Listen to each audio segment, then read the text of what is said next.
할렐루야.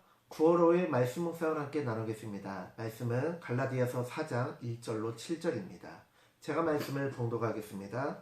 내가 또 말하노니 유업을 이은 자가 모든 것의 주인이라 어렸을 동안에는 종과 다름이 없어서 그 아버지가 정한 때까지 후견인과 청지기 아래에 있나니 이와 같이 우리도 어렸을 때에 이 세상의 초등학문 아래에 있어서 종노릇 하였더니 내가 참에 하나님이 그 아들을 보내사 여자에게서 나게 하시고 율법 아래에 나게 하신 것은 율법 아래에 있는 자들을 속량하시고 우리로 아들의 명분을 얻게 하려 하심이라. 너희가 아들이므로 하나님이 그 아들의 영을 우리 마음 가운데 보내사 아빠 아버지라 부르게 하셨느니라. 그러므로 내가 이 후로는 종이 아니요 아들이니 아들이면 하나님으로 말미암아 유업을 받을 자니라. 아멘. 오늘은 갈라디아서 4장 1절로 7절 말씀을 본문을 해서 하나님의 자녀입니다 라는 제목으로 하나님의 말씀을 함께 묵상하겠습니다. 사도 바울은 율법과 복음의 관계를 설명하기 위해서 사도 바울 당시 로마의 가정을 예를 들어서 설명하고 있습니다. 로마의 가정은 가부장 제도였고요. 바울이 설명하는 것처럼 아이가 어렸을 때는 후견인과 청지기 아래에 있다가 장성에서는 후견인과 청지기의 보호를 벗어나 스스로의 권리를 주장할 수 있었습니다. 우리나라도 그와 비슷한 제도가 있었죠. 바로 왕의 섭정 제도입니다. 무슨 말이냐? 조선의 이 단종과 같이 어렸을 때 왕이 될 때는 왕이 아직 무엇인가를 잘 알지도 못하고 그러기 때문에 이 왕비, 즉 어머니죠.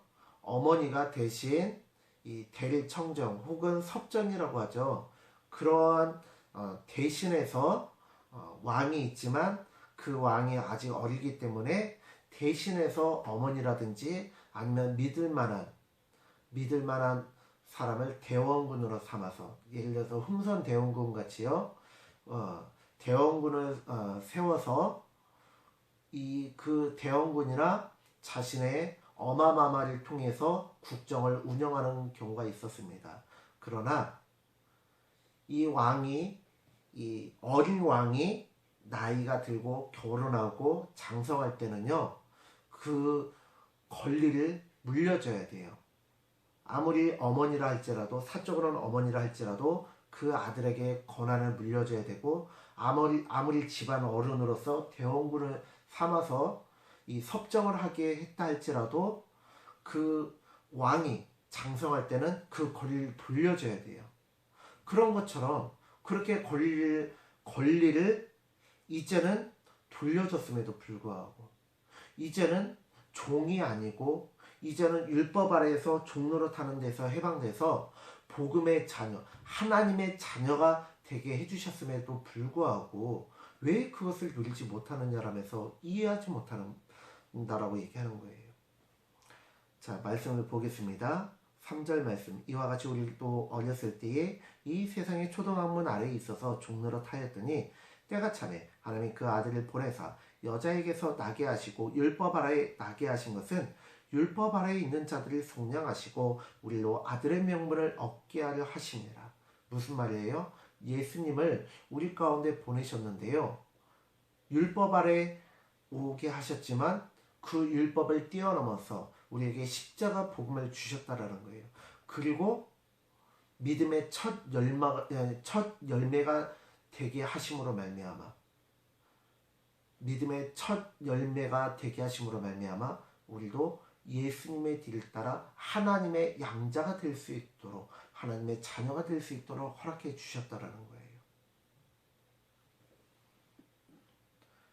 그렇기 때문에 6절 말씀, 너희가 아들이므로 하나님이 그 아들의 영을 우리 마음 가운데 보내사 아빠 아버지라 부르게 하셨느니라. 조선시대에는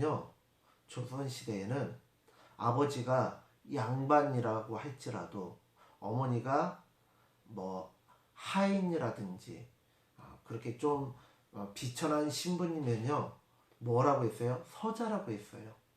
그래서 그 서자들은요, 아버지를 아버지라 제대로 부르지 못했습니다.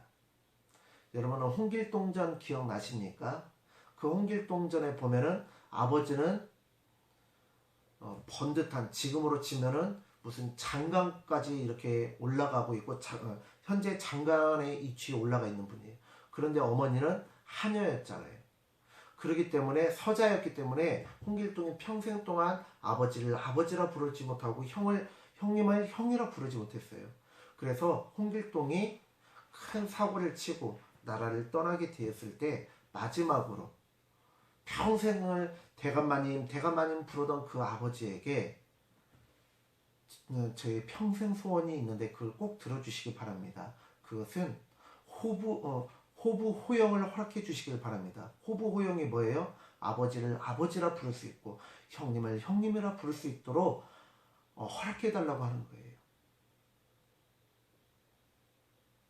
그게 홍길동의 한이 되어지고 평생의 소원이 되었기 때문에 아버지에게 마지막 소원으로 아버지라 부를 수 있게 대감마님이라고 부르는 것이 아니라 아버지라 부를 수 있게 해달라고 하는 거예요. 그런데 우리는 하나님께서 우리를 자녀로 삼아주시고 아빠 아버지라 부를 수 있도록 허락하시고 서자라고 양자라고 차별하지 않으시고 하나님 나라의 유업을 주셨는데 왜 그것을 누리지 못하고 아빠 아버지라고 부르라고 하는데 왜 지금도 대감마님이라 부르냐 이거예요. 아빠 아버지라 부르라고 허락하셨는데 왜 지금도 아빠 아버지라 부르지 못하고 대감마님이라 부르냐면서 안타까워하는 거예요. 차별하지 않고 똑같이 하늘나라의 유업을 주셨음에도 불구하고 왜 그 유업을 받지 못하고 왜 그 유업을 누리지 못하고 왜 율법의 종이 되어서 복음의 자유를 누리지 못하냐라고 한탄하고 있는 것입니다. 로마서 8장에 보면 사망의 법에서 벗어나라고 합니다. 죄와 사망의 법에서 율법에서부터 벗어나라고 합니다. 생명의 성령의 법으로 거듭나라고 합니다. 사랑하는 성도님들, 우리는 하나님의 자녀입니다. 우리는 하나님께서 양자 삼아 주셨고 생명의 성령의 법을 주셨고 십자가 복음을 주셨습니다. 우리는 자유함을 누리시고 우리는 그 안에서 행복을 누리시고 우리는 마음껏 하나님의 자녀로서 아빠 아버지라 부르시고 그 믿음의 유산을 누리시는 우리 모든 성도님들 되어지시기를 간절히 축원합니다. 기도하겠습니다. 하나님, 우리가 오늘 주님의 말씀을 살펴봅니다. 하나님께서 우리를 아들로 삼아주시고 아빠 아버지라 부를 수 있도록 허락해 주시고 하늘나라의 유산을 유업을 허락해 주셨는데 우리가 다시 종의 자리로 가지 않게 하시고 마음껏 그 천국을 누리고 마음껏 아빠 아버지라 부르고 마음껏 십자가의 복음 안에서 자유함을 누리게 하여 주시옵소서. 감사드리며 예수님의 이름으로 기도드립니다. 아멘. 사랑하는 성도님들, 우리는 하나님의 자녀입니다. 하나님의 자녀로서의 특권과 자유함을 마음껏 누리시는 우리 모든 성도님들 되어지시기를 간절히 축원합니다. 샬롬.